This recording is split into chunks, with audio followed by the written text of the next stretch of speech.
lankii jeeray oo baa mudu dhayn hadda koor waxa la yiri meel safar intuu ka yimid islaan soo doodiisa yani saaxiibkiisa oo la socday yaa guriga intay ku soo horeeyeen yaa guriga wax kale ma oolina waxa yaalay ciir ama garoor caanahan oo ciirta markaas waxay tiri bal intaan caana kale macaana ka keenayo ciirtana wax yar idin sii shubo oo ku sii sugtaan wuu isxarfaaniyo wuxuu hadlaysa ciir baan cabna anaga ciir ama garoor ma rag la siiyaa meelaha lagu daadiyo ama haweenka cabi maahina garoorta rag ma cabaane bas waayo waxay tiri sii jooga marka waxaan idin raadinayaa caana maca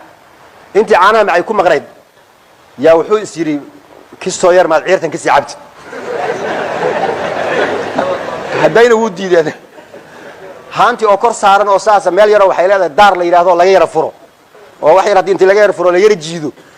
marka wuxuu yiraahdaa hadaad furto waxba furinaysa waa lagu fahmayaa meesha daarka intaad ka yara furto wax yar dhuuqun hal mar yara jiid markuu meeshii uu furay oo wax yar uu jiiday ilaa amarkiisa haruubkii yaa ku soo fagtay ilaa uu ka koreeyay uu ku qabaysay marka ciirtii